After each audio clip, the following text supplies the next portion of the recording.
In this video, I'm going to show you how to make barley koji at home. It's way easier than you think. Let's get started. First, place your barley in a pan and rinse it under running water until the water runs completely clear. This removes dust, debris and any unwanted particles.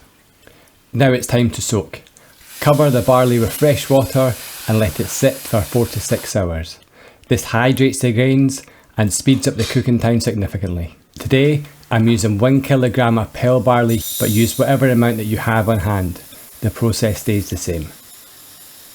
After soaking, drain the barley through a sieve, let it sit for another 1 to 2 hours so any excess water drains off. You want that barley to be moist, but not waterlogged. While the barley is draining, let's prepare the koji spores. I'm using fresh barley specific koji spores here, which aren't essential, but they'll give you exceptional results. I'll leave a link in the description to where I sourced mine. To ensure the spores spread evenly across every grain, we'll need a carrier. I'm going to take some rice grains, grind them into flour and lightly toast them.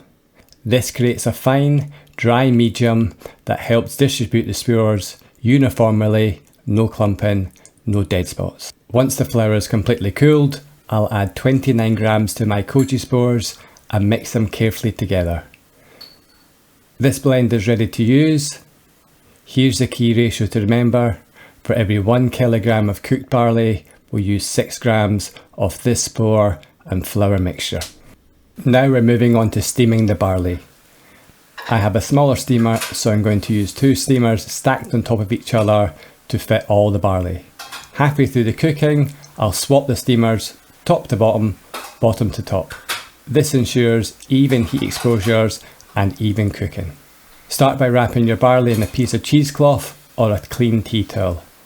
This keeps the grains contained while allowing the steam to penetrate evenly. Place it into your steamer basket. Now for the cooking time, it depends on the type of barley you're going to be using here. Pearl barley like mine typically takes around 30 minutes. Hulled or whole barley might take a little bit longer, up to 40 minutes. The best way to check, squeeze the grains between your fingers. You're looking for the barley that's tender and breaks evenly, but still holds its shape and texture. Once the barley is cooked, we need to cool it down. If you add the koji spores to warm barley, you're going to kill them off and render them inactive. Spread the barley out on a clean surface. A baking tray, a cloth or a wide or shallow pan works perfectly. Spreading it thin increases the surface area, exposed to the air, which will dramatically speed down the cooling process. Your target temperature here is 35 degrees Celsius. You can check with your kitchen thermometer. Once it has reduced to that temperature, you're ready to inoculate with your koji spores. Now you're ready to inoculate. First, weigh your cooled barley. The weight will have changed from when you started due to water loss during steaming and cooling. Knowing the exact weight is crucial because it determines how much koji spores you need. Spread your barley onto your cloth you'll be using for your incubation. A large baking tray works well, but use whatever you have at hand. Arrange your barley to about 1 to 2 centimeters thick. This is the optimal thickness for the spores to colonize evenly during the fermentation. Weigh out your spore mixtures and place them into a small sieve. Sprinkle half the spore mixture across the barley and mix thoroughly with your hands, breaking up any clumps, distributing the spores evenly throughout the grains. This distribution is essential. It prevents spores clumping and ensures a uniform colonization. Add the remaining half of your spore mixtures and mix again. Finally, cover the grains and give the whole thing a little spray of water. This initial moisture helps establish humidity levels your koji needs to thrive during fermentation. For your koji spores to grow, they need to maintain a consistent heat throughout the entire incubation period.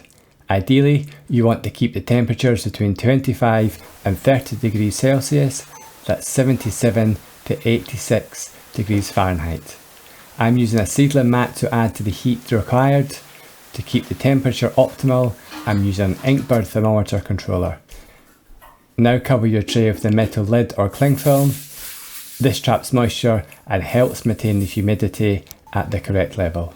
12 hours and again at 24 hours into your incubation, gently mix your barley grains. This simple step does several important things at once. Mixing, breaking this up, and keeps the individual grains separate, which is crucial. Your koji needs airflow to thrive. A dense matted batch will suffocate. Now is a chance to smell it. You should notice something sweet and fruity developing. Between 40 and 40 hours, your koji should now be complete. You'll see a thick white mat covering the barley, which when you touch it, the grain should pull away in clumps. A sign that your batch is fully colonised. The smell should be sweet and fruity and that distinctive koji aroma. At this point you have two options: use it fresh for your next project or dehydrate it to store it for later. Dried koji keeps well for months and just works as well as it did when it was fermented. For me, I'm taking this barley koji in a different direction. I'm going to be using a recipe from the Noma Guide to Fermentation and make coffee soyu. It's an unexpected twist that brings it the depth, complex flavours and a way that traditional soyu can't. And I'll be walking you through every step of the process in my next video. If you want to see how this barley koji transforms into something completely unique, make sure you're subscribed. Thanks for watching and happy fermenting.